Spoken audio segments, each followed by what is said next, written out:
do meu doutorado de teologia, é a Trindade. O problema é como falar de Trindade em uma hora.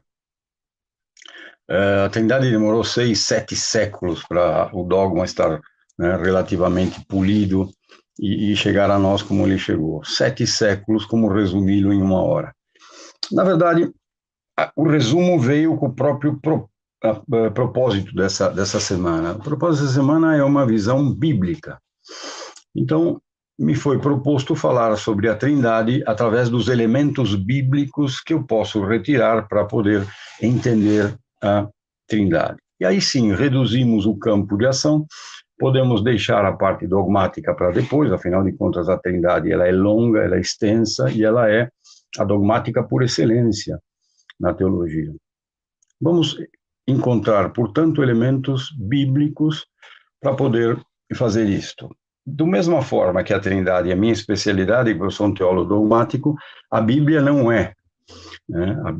A teologia bíblica não faz parte dos meus estudos. Mas como se trata apenas de uma visão, né, retirar elementos das escrituras para poder embasar o dogma trinitário, nós vamos poder seguir essa aventura, que é, na verdade, o descobrimento da Trindade em alguns elementos da Escritura.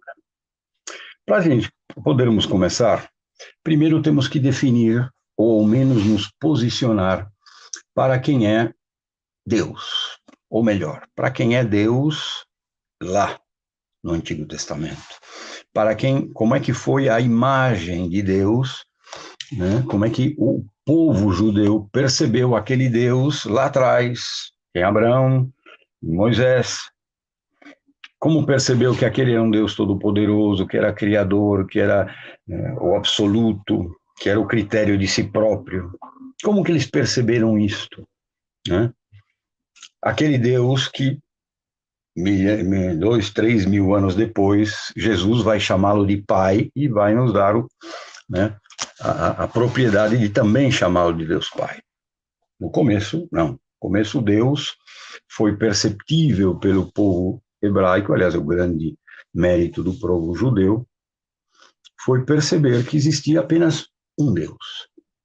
Esse povo judeu era um povo pequenininho, vocês já estudaram isso, vários de vocês. Era um povo pequeno, cercado de grandes impérios, todos eles politeístas, todos eles cercados de divindades. Cada divindade tinha a sua especialidade, Deus Sol, Deus Medo, Deus Esterilidade, Deus Lua, todos os deuses que eles tinham. E esse pequeno povo judeu, muitas vezes um povo sem terra, algumas vezes a terra que a duras penas eles conseguiam, lhes era retirado, e eles viravam escravos de algum grande império. Seja como for, este pequeno povo, ele começa a ter a percepção de que é impossível a existência de vários deuses numa concepção de um Deus todo-poderoso. Se a definição para eles, a percepção deles de que Deus é alguém todo-poderoso, necessariamente tem que ser único. Porque se existirem dois deuses, a divindade fica quebrada, então nenhum dos dois é todo-poderoso. Então a primeira percepção bem rudimentar que eles tiveram é que esse Deus todo-poderoso necessariamente tinha que ser único. Portanto, cria-se uma coisa que praticamente nunca existiu até então, o monoteísmo.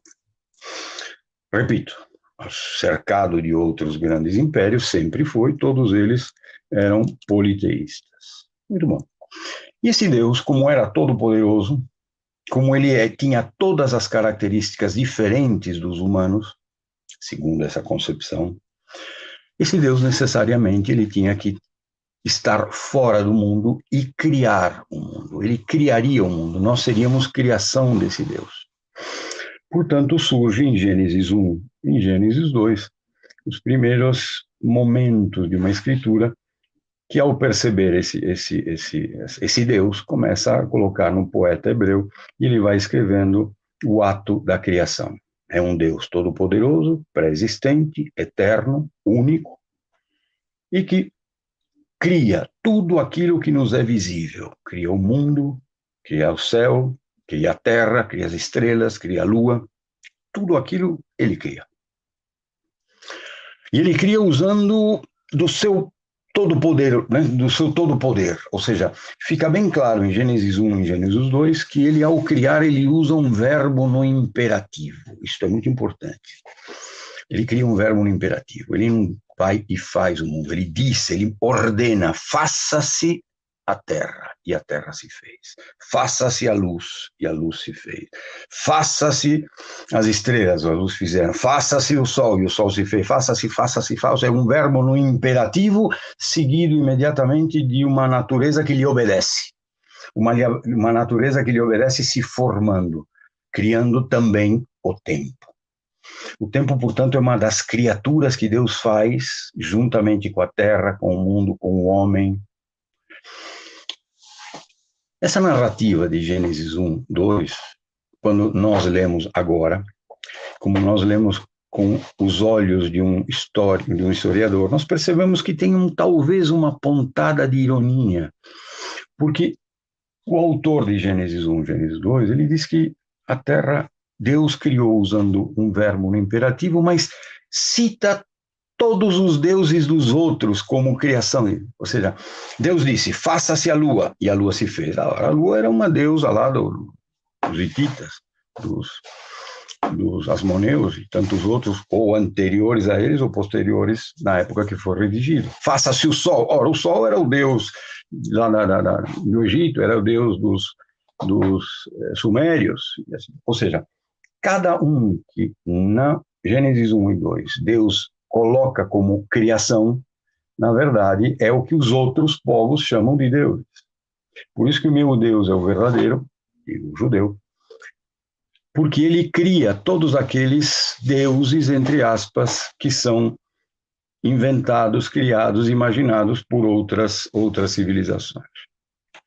Uma outra característica que surge nesse Deus todo-poderoso, único, que se basta a si próprio, é a característica de um Deus que, ao criar misteriosamente, e aí começa toda a história do Antigo Testamento, na verdade, toda a história do Antigo Testamento é sobre esse Deus todo-poderoso, grande, que se basta a si próprio, que por algum motivo misterioso tenta de todas as formas se relacionar com o homem.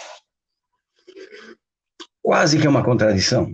Quase que é uma contradição, é você criar a ideia de um Deus tão grandioso, tão fora do mundo, que não tem nada a ver com a lua, com o sol, com as estrelas, como os outros povos entendem que são deuses. É um Deus tão grande, tão inacessível, que é quase impossível de imaginar que aquele Deus crie ou queira criar uma aliança com uma coisa tão insignificante quanto a criatura humana. Mas se nós lermos o Antigo Testamento com esses olhos, nós vamos perceber que é isso que acontece. O esforço, digamos assim, a vontade de que esse Deus tem de se relacionar com o homem, de que o homem o perceba, de que o homem perceba que esse Deus existe, de que esse Deus ele está na história, na terra, no mundo. Mas para o homem é difícil, porque para o homem, a partir de então, ele vai colocando nesse Deus categorias humanas. Afinal de contas, categorias humanas, o ser humano é um ser experiencial. Então ele coloca no Deus as características da sua própria experiência. Se eu sou uma pessoa que de vez em quando eu tenho raiva quando alguém faz uma coisa errada, então Deus também, a ira de Javé cairá quando alguém comete um pecado contra a lei. Se eu sou uma pessoa ciumenta das minhas coisas, então Deus também é um Deus zeloso e ciumento. Então você percebe uma série de frases, de ideias em vários livros do Velho Testamento que na verdade são antropoformismos, né? Ou seja, são ideias humanas e que o ser humano coloca como se fosse de Deus. E são ideias erradas. Deus é absolutamente diferente de tudo o que o homem é e tudo o que o homem consegue imaginar, porque a própria imaginação e a própria razão humana também é criação de Deus. Portanto, é muito inferior à totalidade desse Deus. Muitos anos mais tarde, já no comecinho do século XX, tem um grande teólogo protestante chamado Karl Barth, que ele usa uma frase que é muito usada depois para nós, para toda a teologia, chama Deus de totalmente outro. Ou seja, todas as definições possíveis de Deus estão erradas, porque Deus é totalmente diferente. Todas as definições que você possa dar a Deus são limitantes, portanto, tira a ideia de um Deus todo-poderoso. Muito bom, seja como for, não vamos entrar muito em teologia, seja como for, é claro que no Velho Testamento, repito, mostra-se essa vontade do Pai de se relacionar com Deus, com o homem. Esse Todo-Poderoso, portanto, quase que destoa com a ideia de um Deus que caminha junto com o povo. Muito bom. De qualquer forma, temos que começar a entender, já que a palestra, o bate-papo hoje é sobre a Trindade e a Escritura, temos que entender que no Antigo Testamento não podemos retirar nenhum elemento para poder afirmar a identidade trinitária. Ou seja, não existe nada no Velho Testamento que vá te dizer, por causa disto é que nós vamos formular o dogma. Não. Há alguns elementos no Velho Testamento que induzem, fazem pensar da Trindade? Talvez. Quando nós fizermos uma leitura, e é o que a história mostra, depois que esse Jesus Cristo já está configurado como Deus, depois de Niceia, depois de Constantinopla em 381 depois de Cristo, depois que o dogma já está pronto, depois que todo mundo entende quem é Jesus, o Espírito Santo, a Trindade e o Deus Uno, depois de tudo isso feito, o homem, o teólogo, lê a lê o Antigo Testamento com esses olhos, já com esse dogma, já com essa percepção. Ele, ao reler todo o Velho Testamento, aí com esses olhos, ele, olha aqui a figura de, talvez aqui esteja presente a figura de Jesus. Quando Deus na criação fala façamos, fala, opa, façamos, é no plural, então aqui deve estar Jesus. Talvez. Mas não é isto que vai me fazer formular o dogma da Trindade. Quando eu faço uma leitura, né, de frente para trás, aí eu faço uma leitura associando àquilo que eu já deduzi. Da mesma forma que, por exemplo, no aparecimento dos 3 homens Abraão, lembram-se, no capítulo 18 do livro do Gênesis, quando aparecem 3 pessoas, 3 anjos na frente de Abraão, e Abraão lhe oferece um lugar embaixo da figueira, lhe oferece comida, lhe oferece hospedagem. Então, muitos teólogos, com essa leitura retroativa, ele acaba vendo, olha, são 3, na verdade, não são 3 anjos, mas é a figura da Santíssima Trindade. Pode ser, pode, mas não está explícito. E não está explícito mesmo em nenhum livro do Antigo Testamento, porque senão o judeu seria o primeiro, né, trinitarista que teria existido na face da Terra. Afinal de contas, o Antigo Testamento é o livro sagrado deles. Portanto, se ali no livro do Antigo Testamento estivesse explícito algo sobre o Trindade, o judeu e todo o povo judeu acreditaria que Jesus é Deus e acreditaria no Trinitário, o que não acontece, porque eles sequer acreditam que Jesus é Deus. Muito bom. O que sim nos mostra o Velho Testamento são vários elementos que depois vão ser repensados na figura de Jesus Cristo. Nós vamos chegar aí.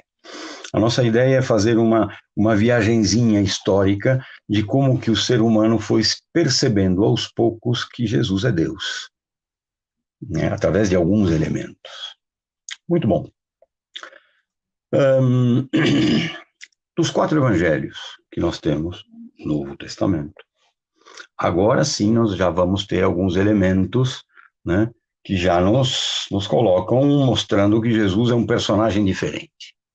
É um personagem que não pode ser comparado apenas com 70 e poucos profetas do Antigo Testamento. É um profeta que está...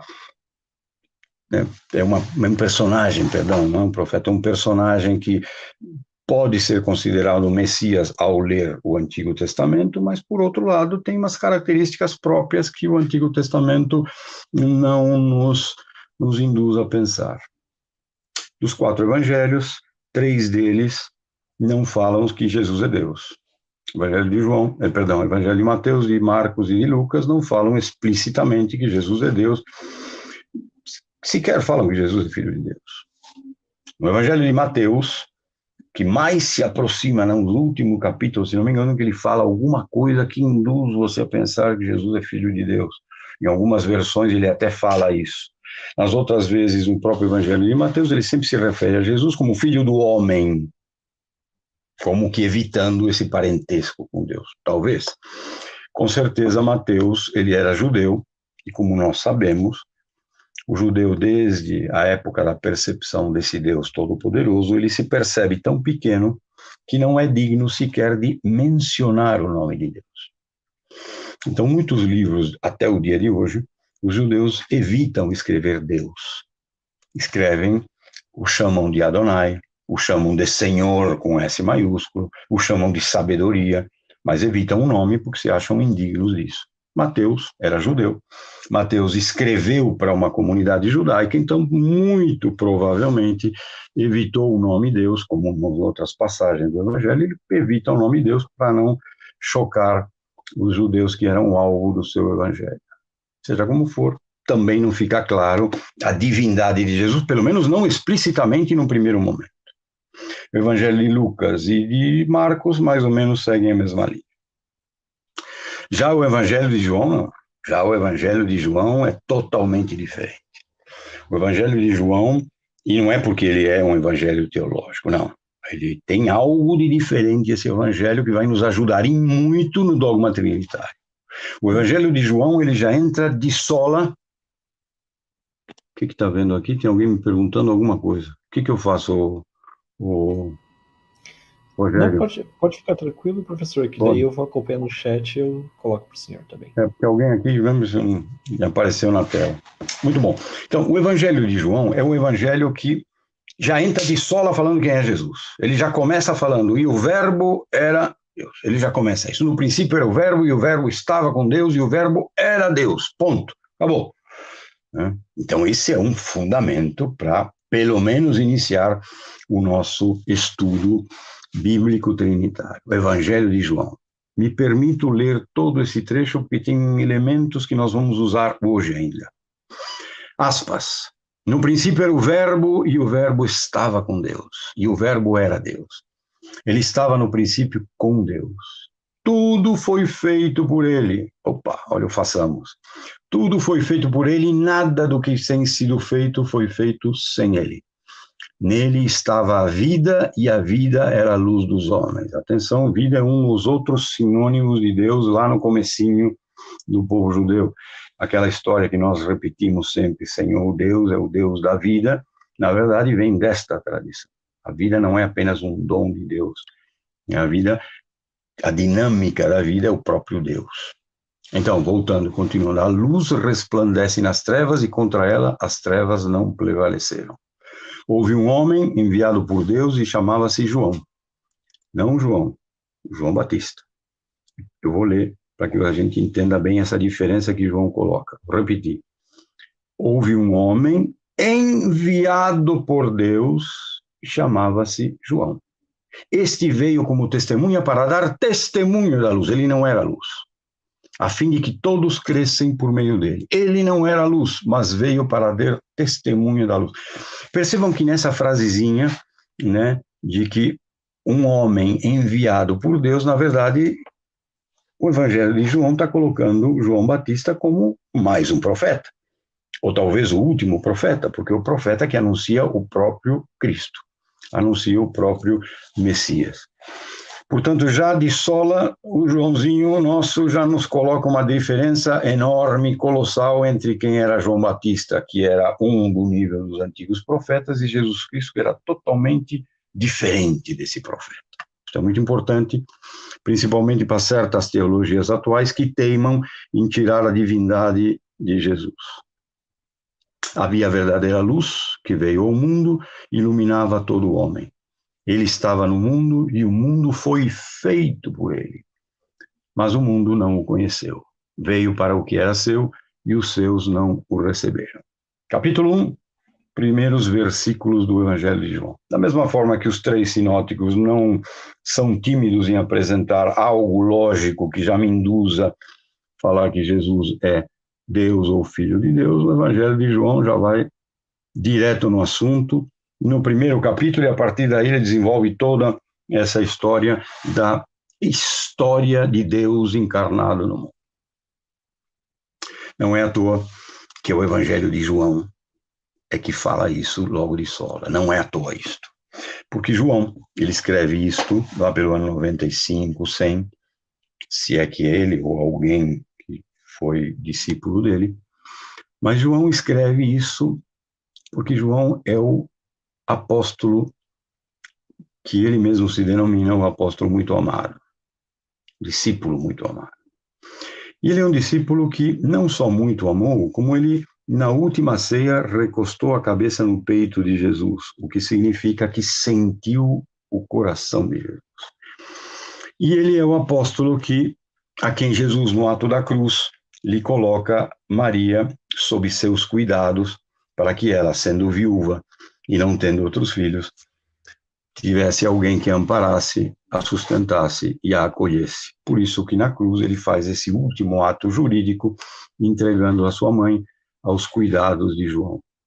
E por quarto, quem estava nos pés da cruz era João e Maria, as 2 pessoas que mais amaram Jesus e as 2 pessoas que estavam unicamente presentes aos pés da cruz. Isso é muito objetivo, isso é muito sintomático por causa desse João que já no começo atesta que aquele era Deus. Ele foi, junto com Maria, as pessoas que ao pé da cruz, sabendo ou não o que estava acontecendo naquele alto da cruz, o próprio João, não sei se ele tinha noção total, né, do que estava se acontecendo naquela cruz, daquela morte expiatória, daquela doação de Deus numa cruz. Não sei se ele tinha essa percepção, seja como for. O que o levou aos pés daquela cruz não foi a percepção que era Deus, foi a percepção do amor. É o amor que o levou aos pés da cruz, a mesma coisa que Maria. Não é à toa que é por isso que João é o grande místico da Igreja Católica Romana e a Católica Ortodoxa. Maria e João, justamente os 2 que contemplaram o último momento da morte de Cristo na cruz. Contemplaram e acompanharam, choraram e perceberam a dor e o sofrimento e a entrega de um amor máximo que aconteceu com Deus aos homens. Por isso, João, ele é um dos que mais são citados nos momentos místicos, nos momentos contemplativos, nos momentos de oração, principalmente da Igreja Oriental, que é tida como mais mística, mais contemplativa do que nós. Muito bom. Dito isso, vamos procurar, então, nos 3 evangelhos e mais de João, algum outro elemento. O João vamos descartar um pouquinho, porque, afinal de contas, João já matou a charada logo em seguida. Qualquer coisa que ele vai falar, ele já vai assumir que aquilo é feito pelo próprio Deus. Vamos ver os outros. Batismo de Jesus.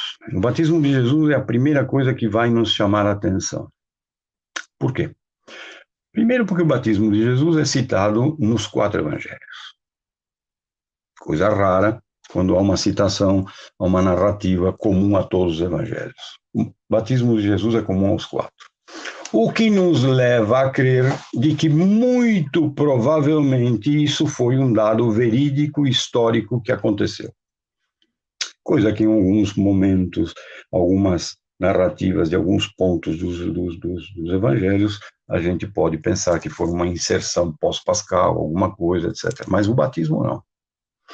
Inclusive aquela turma de cristólogos da busca do Jesus histórico, do Jesus seminar, para quem já estudou cristologia, né, aquela turma que procura o Deus através de ciências naturais, através da história, procura Jesus, se é que Jesus existiu mesmo, então deve ter algum livro histórico, alguma prova histórica da vida de Jesus, se ele existiu, se ele morreu, se ele foi crucificado ou não.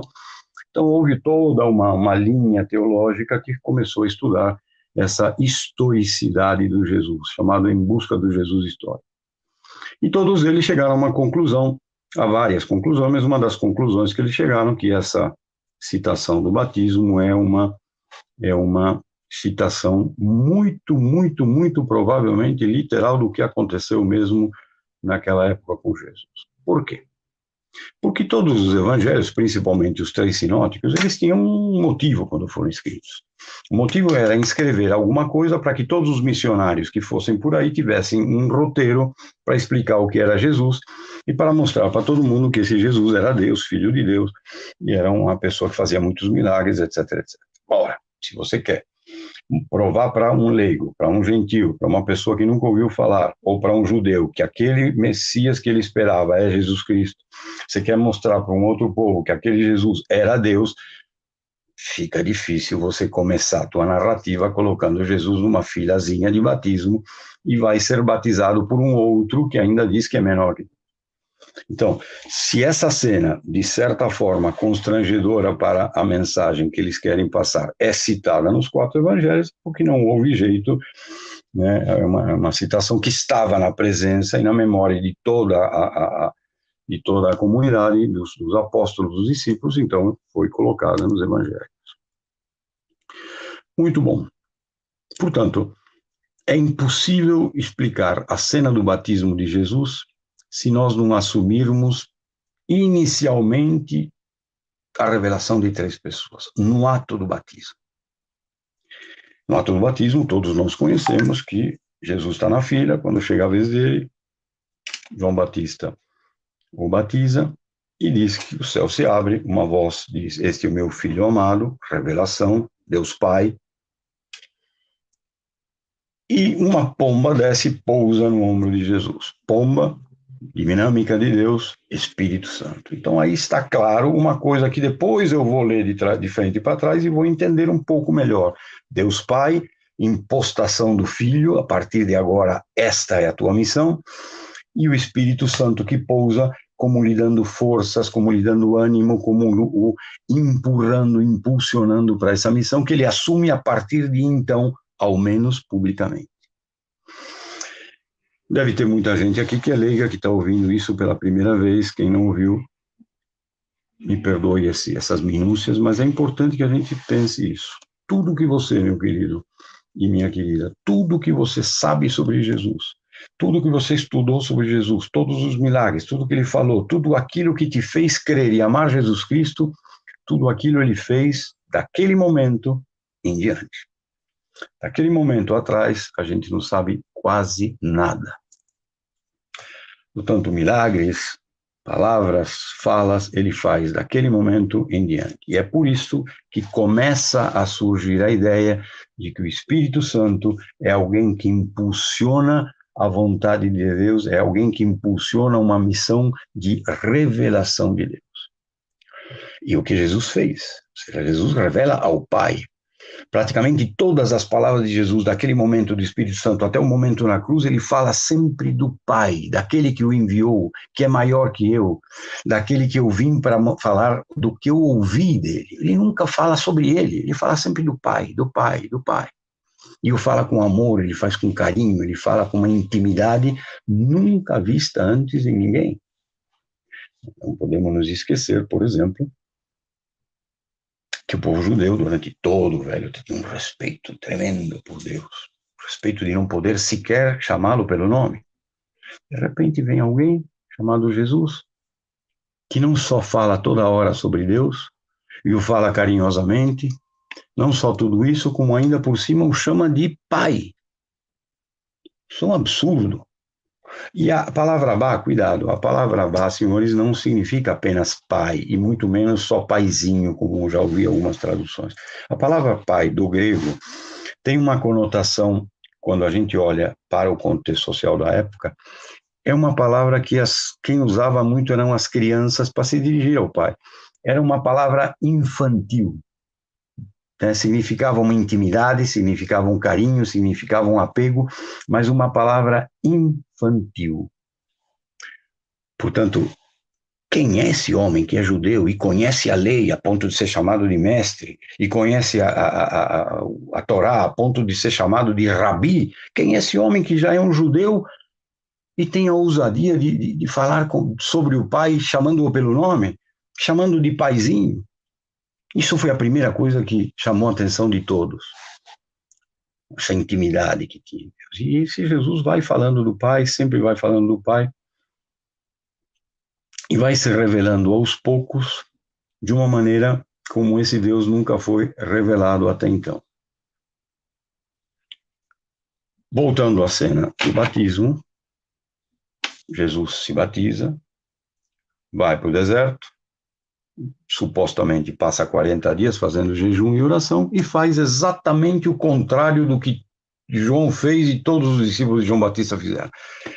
Ele sai da cidade cheia de pecado, atravessa o Jordão, se lava, se batiza, vai para o deserto junto com João Batista e toda a turma deles, fazer jejum e oração, esperando o final do mundo, esperando o Apocalipse, esperando o tal machado que já está pronto para cair, para ferir a árvore e ser jogada no fogo. Lembram-se? João Batista era apocalíptico. Jesus faz o contrário. Pela primeira vez ele pega e sai da montanha, sai do deserto e faz o caminho contrário. Ele volta para as cidades. Eu quase imagino o João Batista falando: Jesus, mas agora que você está limpo, você volta.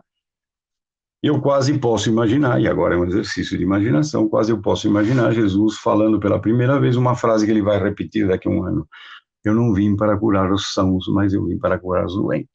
E é por isso que ele faz esse caminho inverso e mergulha dentro da humanidade, e mergulha dentro do pecado, mergulha dentro do sofrimento de cada ser humano, mergulha dentro das dúvidas, lhe mostrando um Deus que era tudo aquele Deus do Velho Testamento, mas visto ao lado teu, não lá em cima. Um Deus que caminhou com você todos esses dias, mas você não pôde entendê-lo, não pôde vê-lo. Jesus, portanto, como diz Ratzinger, Jesus, ele é o rosto do Deus até então invisível.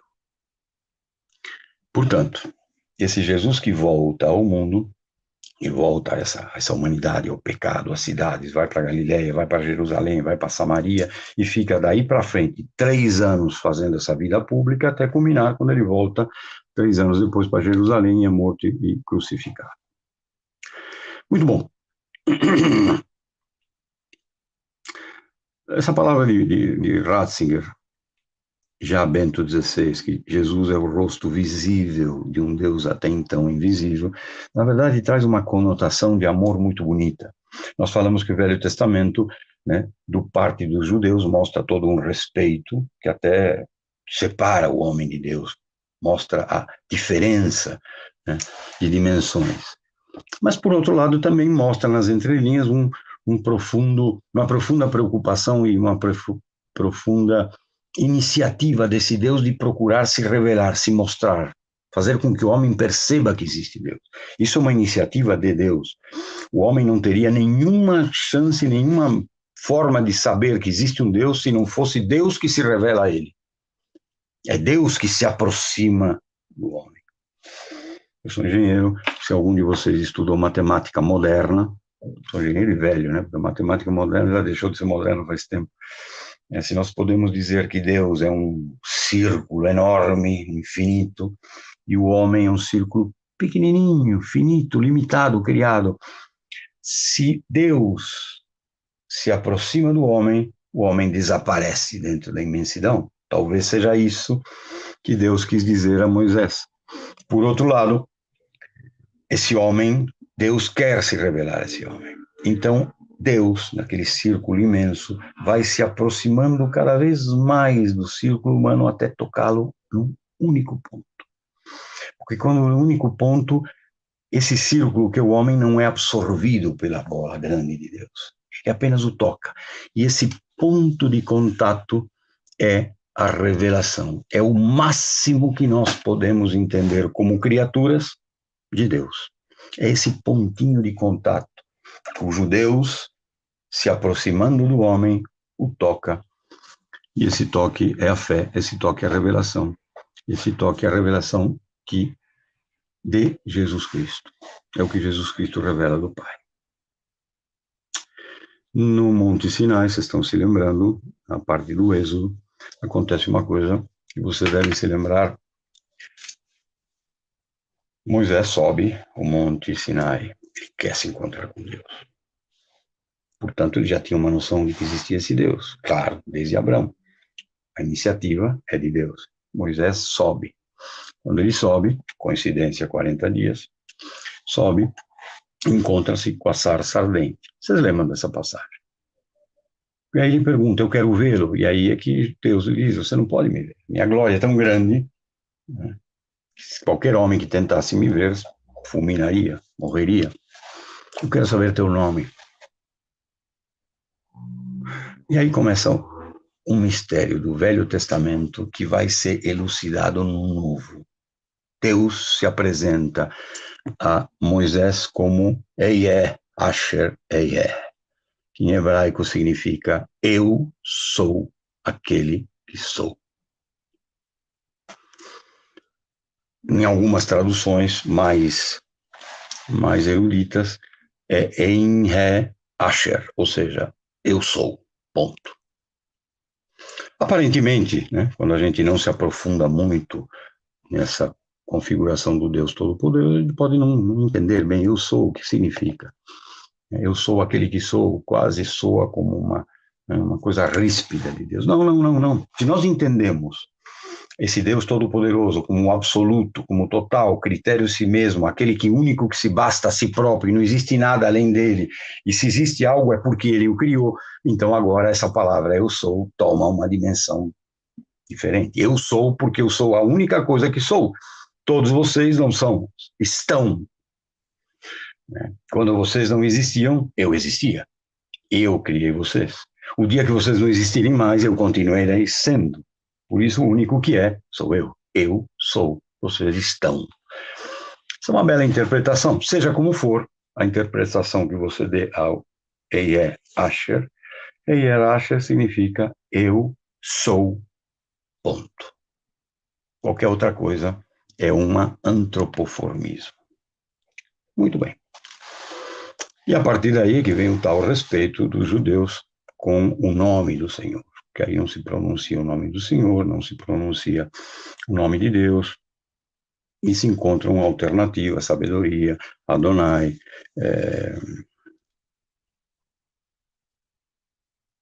para poder nominar a esse Deus que o homem não tem sequer condições de nominá-lo.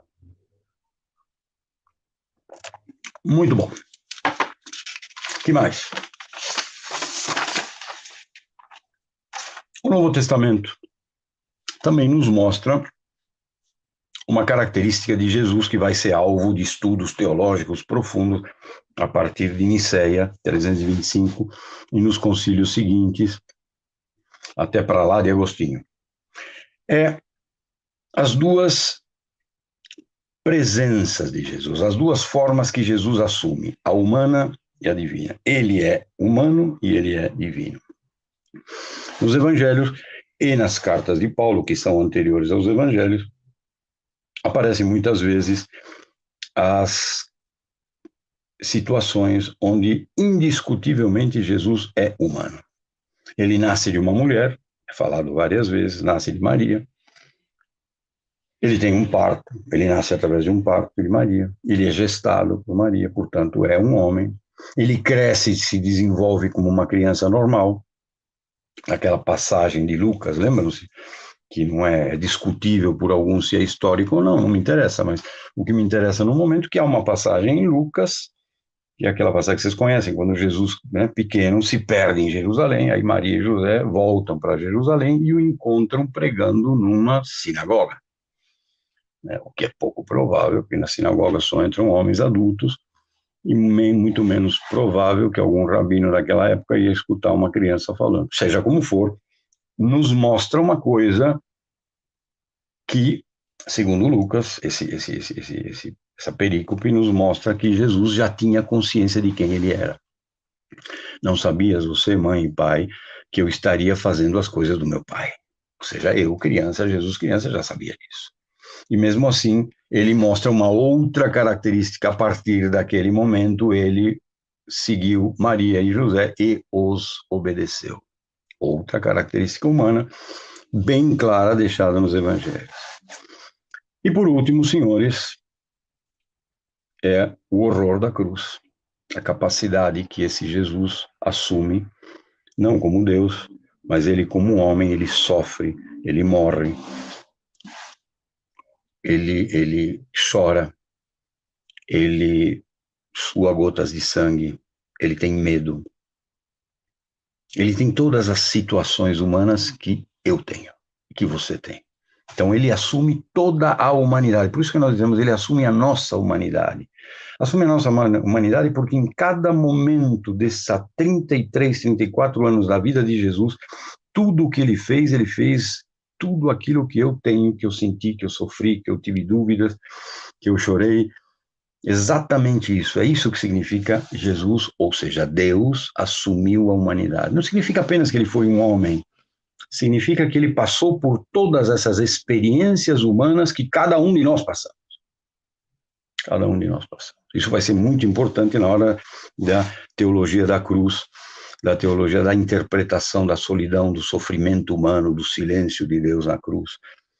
São teologias apaixonantes que eu aconselho vocês a lerem daqui para frente, que são coisas muito bonitas. Então, sofrer e morrer em Mateus, por exemplo, em Lucas, onde é bem minuciosamente descritas, Mateus 26, Lucas 23, minuciosamente se escrevem essas situações humanas.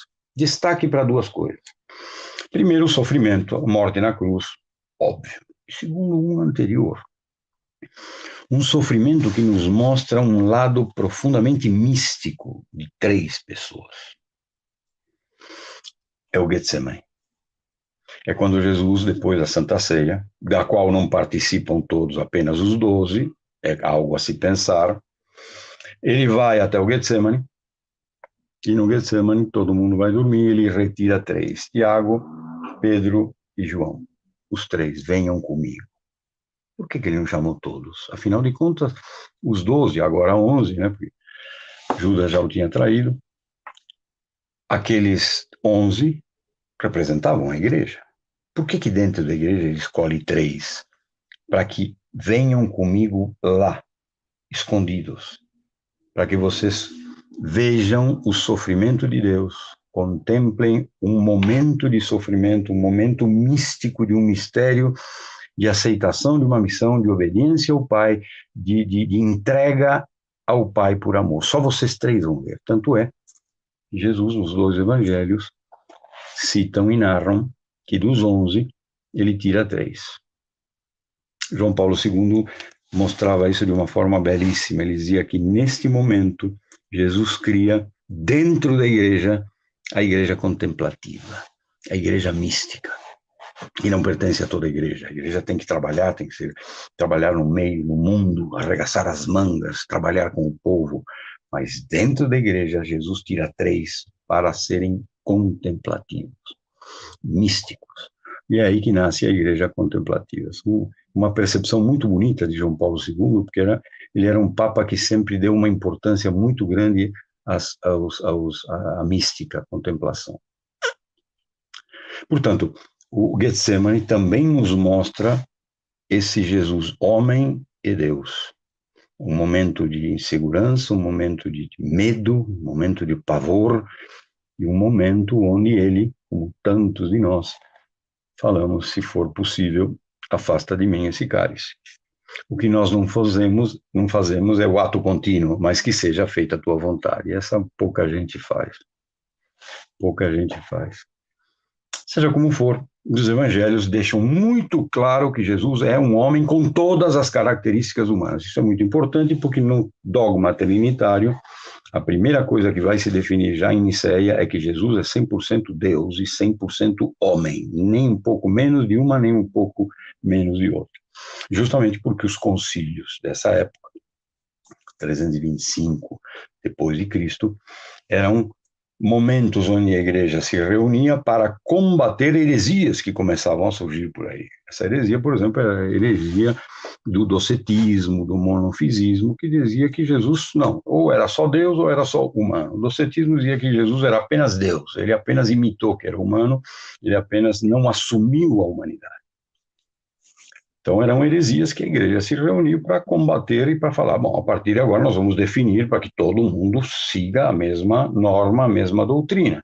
E é por isso que, a partir desses momentos, desses concílios, é que surgem as primeiras definições que nós chamamos de dogmas. Muito interessante também é que o dogma significa... eu estou olhando a hora, eu não sei como é que eu vou fazer em 4 minutos acabar... É interessante ver que a história do dogma não é algo que a igreja impõe, e você tem que crer porque a igreja te impõe, muito pelo contrário. É algo que eu creio, que nasce no sensus fidelium durante anos, séculos, e isso se apresenta à igreja dizendo, promulgue isso como doutrina, porque nós já seguimos isso há séculos. Então, quando se promulgou que Jesus era Deus em 325, muito provavelmente alguém deve ter se perguntado, e daí? Né?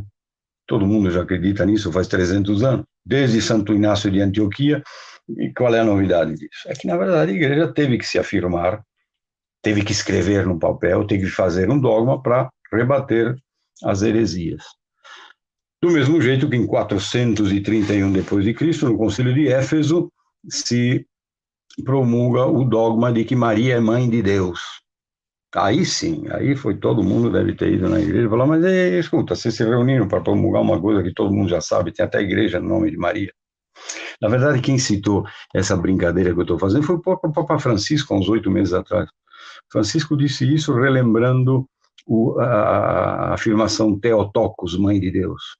Ele disse mais ou menos isso que eu brinquei com vocês. Quando se reuniram os cardeais e os bispos em 431 em Éfeso, para discutirem se iam afirmar Maria como mãe de Deus ou apenas a mãe da parte humana, todo o povão que já acreditava, já tinha paróquia, já tinha comunidade, já tinha tudo, se colocou na frente da igreja e ficava olhando, segundo o Papa Francisco, tipo forçando os bispos, dizendo, cuidado se vocês, ai de vocês, se não promulgarem o dogma de que Maria é mãe de Deus, porque algo que nós acreditamos. Isso é muito importante.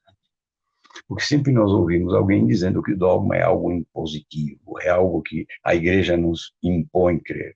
São asneiras. Basta ler a história da igreja, a gente vê que os dogmas, principalmente os cristológicos, nascem dos sensus fidei. A igreja promulga algo que todo o povo já tinha como devoção há séculos. Muito bom.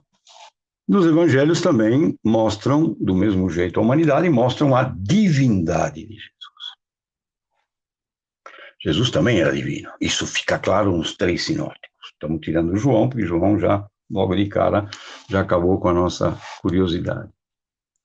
Nos 3 aparece que Jesus era Deus. Deus em carne humana. Nós podemos encontrar isso em João, logo de cara, depois na carta aos Hebreus, depois no próprio Evangelho de João 2, depois no Evangelho 14, de João 14, várias definições que Jesus era Deus. Como eu disse, o mais incisivo nisso é o Evangelho de João. No que concerne a divindade do Deus Filho, ou seja, Deus, porém ele é o Filho de Deus, existem 3, 4 atributos de Deus que os judeus colocaram no Deus do Antigo Testamento. O Deus do Antigo Testamento era onipotente, era onisciente, era onipresente e era eterno. E nos 4 evangelhos, principalmente nos 3 sinóticos, se mostra perfeitamente como Jesus assume cada um desses atributos de Deus. Sob o olhar meio atônito dos religiosos da época, que vão acabar levando a conspiração e matá-lo, mas sob um olhar meio atônito, quem é esse que atribui a si próprio um atributo de Deus? Mas Jesus não fala isso apenas, eu sou Deus, não. Ele fala com palavras e ele mostra com ações. A onipotência em infinitos milagres. Quando ele fala, vai e lava-te e apresenta-te ao cego. Quando ele fala, levanta-te e anda. Quando ele fala, eu quero, Veja, quando ele falava qualquer uma coisa antes do milagre, duas coisas têm que ser relembradas. Primeiro, que ele usa aquele tempo verbal imperativo que o pai usava na criação.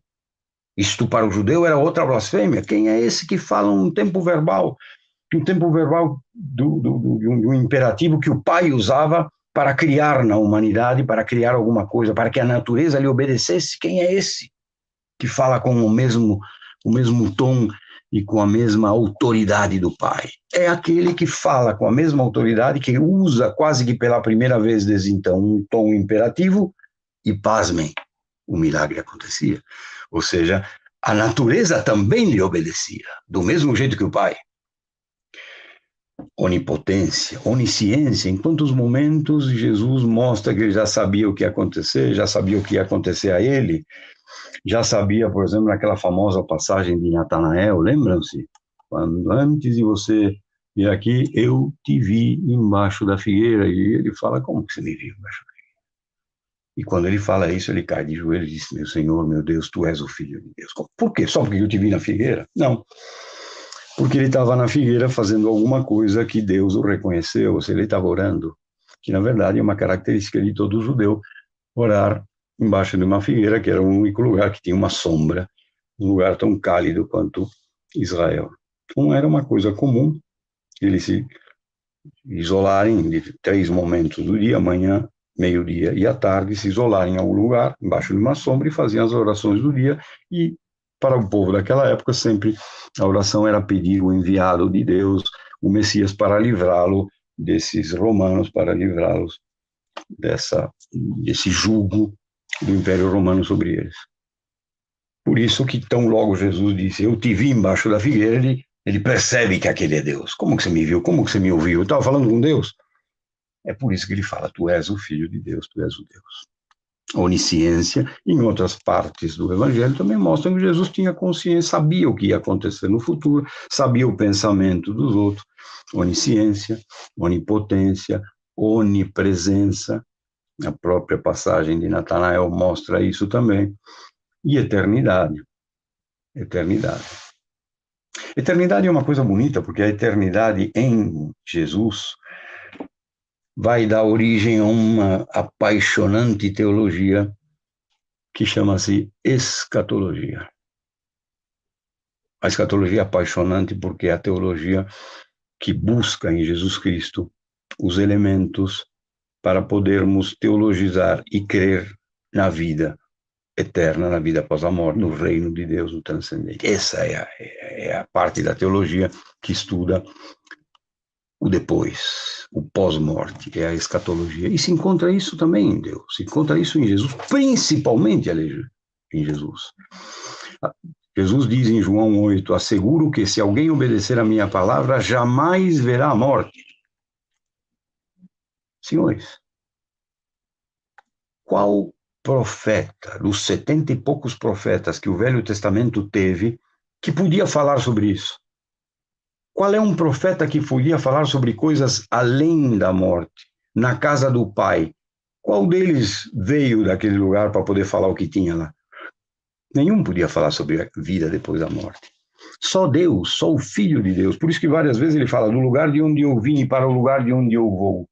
Isso mostra a eternidade dele, implícita, explícita, aliás, nas palavras escatológicas, principalmente nessa passagem de João 8:1, como em outras, né? Paulo, nos Colossenses 8, escreve também, pois em Cristo habita corporalmente toda a plenitude da divindade, a sua eternidade, o seu sem início e sem fim. Portanto, nos evangelhos pode não estar escrito que Jesus é Deus e Filho de Deus com todas as palavras, fora João, mas está escrito com outras palavras exatamente isso. Ele é totalmente humano e cita a humanidade. Jesus chora quando soube que Lázaro morreu, mas o ressuscita. Então, existem esses dois que convivem juntos na sua totalidade, o homem total e o Deus total em Jesus. E outra coisa, já vou me estender um pouco mais, me perdoem, Outra coisa que eu gostaria de lembrá-los sobre o mistério de Jesus nos evangelhos é quando, no Deus do Javé do Sinai, que, como eu contei para vocês, ele misteriosamente se revela: quem é você? Eu sou. Eie, Asher, eu sou, ponto, que também em outras partes do Evangelho, do Velho Testamento é citado, por exemplo, em Isaías, em Jeremias, a tal, né? Eie, Asher, eu sou, ou seja, eu sou aquele que é, ninguém mais existe, eu sou e ponto. Em Jesus, esse Deus se torna visível, palpável, presente. Jesus coloca, senhores, predicados no eu sou. Os evangelhos usam a mesma palavra, Ehyasher, eu sou, só que em Jesus ele diz: eu sou o pão da vida. Eu não sou apenas ponto. Eu agora, você está me vendo, você está vendo Deus, então agora você está percebendo que eu sou o pão da tua vida. Eu sou a luz do teu mundo. Eu sou a porta. Eu sou a videira. Eu sou a ressurreição e a vida. Eu sou o bom pastor. Ele cansa de falar esse rei Ehyasher, eu sou. E é por isso, senhores, é justamente por isso que os doutores da lei, os fariseus, o meio religioso queria matá-lo. Quem é esse que se faz passar por Deus? Quem lê o Evangelho sem perceber essas sutilezas não tão sutis, não consegue entender aonde que Jesus se fez Deus aqui. Em nenhum momento. Sim, ele se fez Deus em todos os momentos. Quando ele se caracteriza como humano, como ele se caracteriza com todos os atributos de Deus, e principalmente quando ele usa o mesmo termo proibido para os judeus, ele usa o nome de Deus e ele usa a mesma frase do Pai, eu sou, e ainda o qualifica. E ainda o qualifica. Eu citei alguns exemplos, se vocês quiserem anotar, mas acho que todo mundo conhece. Eu sou o pão da vida, João 6, eu sou a luz do mundo, João 8, eu sou a porta, Jesus 7, João 7, texto escatológico. Eu sou a videira, João 15, eu sou a ressurreição e a vida, novamente escatológico. Quem é que podia falar sobre ressurreição e vida eterna? Isaías, Jeremias, Zacarias, de onde eles iam falar sobre isso? Quando que eles morreram e viram? Quando que eles vieram de algum lugar e por isso nasceram? Nenhum deles. Eu estou frisando isto porque há uma teologia que surge por aí que coloca em dúvida a escatologia de Jesus, que coloca em dúvida a divindade total de Jesus. Jesus não podia ter sido um profeta, seria mais um. Jesus tinha que ser o Filho de Deus, senão o mistério do eu sou ponto continuaria até o dia de hoje. Jesus precisaria ter vindo para ser tocado pelo ser humano, porque aquele Deus não podia ser. E aquele Deus não foi percebido por toda a sua grandiosidade, o seu tamanho total. Foi necessário que Deus se encarnasse, tocasse o mundo, entrasse no mundo, assumisse a humanidade para se tornar visível, para que o homem o tocasse, o visse, o sentisse, falasse com ele. E a partir de então, aquele eu sou tinha uma conotação que eu conheço. Eu sou o pão da vida, eu sei o que é pão. Eu sou a luz, eu sei o que é luz. Luz é aquilo que me tira o medo. Eu sou a ressurreição e a vida. Tem coisa que me dê mais medo do que a morte, pois esse Deus agora se apresenta como a ressurreição, a grande novidade. Essa experiência humana de Deus em Jesus Cristo, que está aí nas entrelinhas dos evangelhos e começa a aflorar nos primeiros séculos e vai se formar o dogma trinitariano, fica claro que aquele Deus Pai, intocável, grande demais, ao se encarnar, se diminuiu, se fez pequeno. Nunca o homem ia poder chegar a subir até Deus, jamais. Então, a única forma era Deus se diminuir, né? Se tornar um humano, assumir a humanidade e se deixar tocar, se deixar ver, se deixar experienciar e se deixar matar.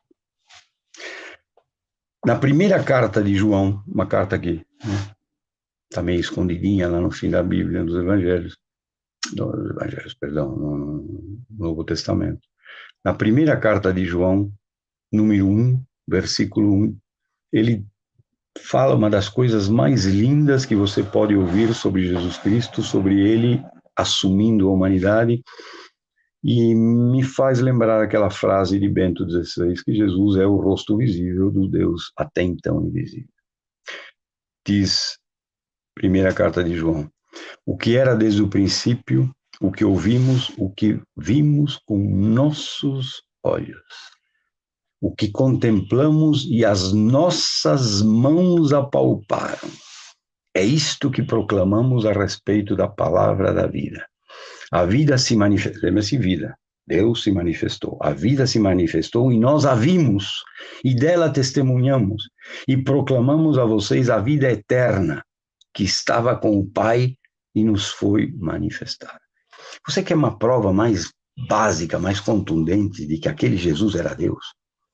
Alguém que o apalpou, que o tocou, que colocou sua cabeça no peito de Jesus na última ceia. Aquele que estava aos pés da cruz percebeu o Deus naquele homem, escreve uma beleza dessas. E ele escreve essa beleza porque, na verdade, ele escreve algo que, para mostrar a diferença de Jesus, como nós vimos no batismo, a diferença de Jesus para João Batista, a diferença de Jesus para todos os 70 e poucos profetas do Velho Testamento. Jesus é Deus. Jesus é Deus. Eu, João, eu não falo daquilo que eu ouvi de outros. Eu não falo como todo judeu e como os profetas do Antigo Testamento, eu falo daquilo que é uma tradição oral me passou.